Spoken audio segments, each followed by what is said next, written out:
Now this will be the time for our Q&A section. So you're most welcome to please raise your hands, and we'll give you time to ask your questions. But before that, our first question, it goes to Dr. Abdullah, and that is from Arun. It's written over here. How about encouraging participation of peers and sharing steps taken by individual educators to learn from their past experience to improve? This is directed to Dr. Abdullah. Yeah, thank you, sir. Okay. So the answer is, in schools or educational institutions, there should be some sessions sharing the best practices. It's not always somebody come and give a lecture or give a presentation. Professional dialogue is very important. Every teacher, every educator may have their own best practice. Sometimes it is not shared. When teachers get this opportunity, they will be very much motivated, and others will get benefit of that.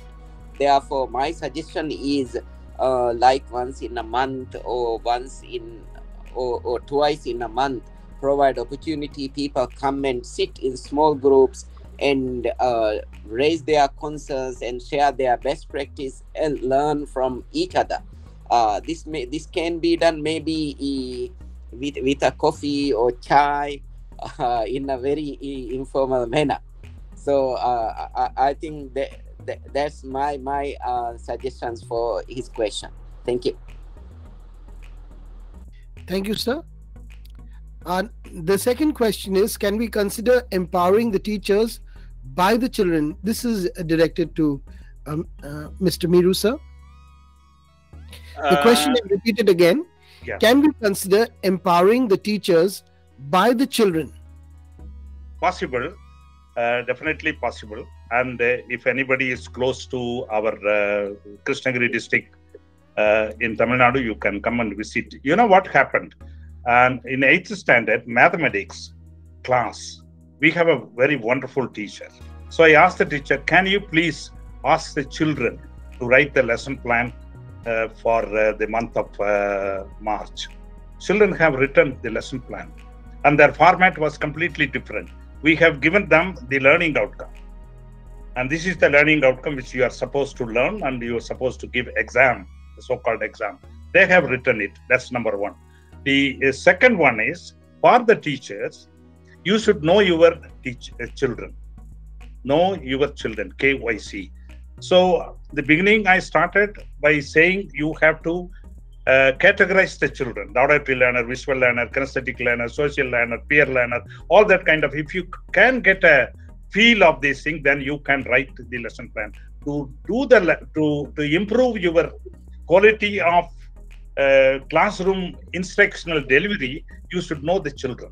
So the children can definitely help you to learn. Unless we do this, it will be difficult. So every year, what we do in first 1 month, 2 months, every teacher is sitting with the children, and they are talking about their annual curriculum plan.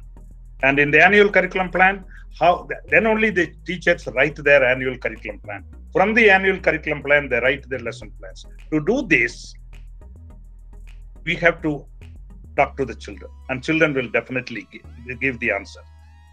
So it is possible to do that. Great, thank you so much. And I think there's another question come from Asarani ji towards you. And madam, I'd like you to please, if you can unmute yourself, or should I read it? So I'll read it to you, sir. What can we do to develop 21st century skills in teachers graduating from colleges? Are you open for teacher exchange programs? Is it possible for us to collaborate with you to design professional development programs? That's from Asha Rani. Yes, Asha ma'am, I can give free accommodation, free food if your teachers come here. I'm not claiming that I'm a super school manager, no. But it is important that we must collaborate. Let us not compete with each other. Let us collaborate, and our teachers can come to you. My teachers can come to you. Your teachers can come. Let us collaborate. It is possible. That is what NEP says, or says collaborative learning. That is what NEP says, what they call it, cluster school programs. It is important, definitely. I'm going to take this year, I'm going around to B.Ed colleges, selecting candidates fresh passing this year only, and giving them 1.5 months training. Okay. And educated people from industries, people from businesses, people from other schools, they come and give them the training. 4 areas. One is the concept of our school. My concept of our school, by and large, Krishnamurthy's model. The second one is new educational policy and its approaches. The third one is how to integrate technology in teaching, learning, assessment process. The fourth one is English language. So these 4 areas, we are giving the training program. And I'm not giving, actually, I only give the format, and a lot of people are willing to come and give this training free of cost. Thank you so much, sir. Definitely we can collaborate. Where are you, ma'am, from? I live in Bangalore, but the school is in Ranipet, Balsam Academy, sir. Oh, right. Oh, yeah. I know. You are in my association also. Yes, sir. Yes, sir. Okay. Thank you. And we can collaborate, no problem. As far as MMS is concerned, we don't close the door. Anybody can come, anybody can change us, and we would also like to. Unless we collaborate, this is a 21st century skill. Collaboration is one of the important skills which all of us should follow. Thank you. Thank you so much, sir. Thank you, ma'am. Thank you, ma'am.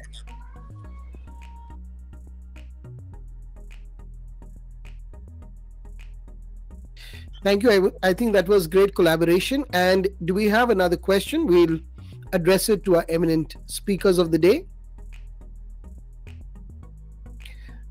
May I take the liberty of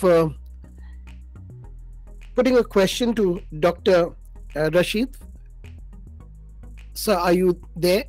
Yeah, I'm here. Yeah, thank you, sir. Sir, you were talking about sharpening the axe, right? And you said that sharpening the axe is very important. Today, in today's day and time, when teachers are overburdened, how would you suggest remedies or methods of helping teachers to sharpen their axe? Okay, thank you. You know why teachers are so busy? Because still some teachers are using conventional method of teaching, teacher-centered way. Rather than teacher doing everything, let's empower the students. I'm really happy to hear Meru sir said that he has given authority students to make the lesson plan. See, very nice. So some lesson plans students can make, and some activities students can develop, and even teaching can be done by the students. Teacher can just check whether students are doing it right. Because we should encourage in 21st century, we should encourage learner-centered approach. Rather than teacher telling everything to students, let's tell the students what to do and not tell how to do, when to do, where to do.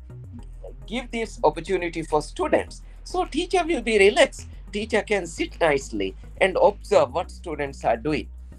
Then students' engagement, their collaboration, that is the real meaning of constructive learning.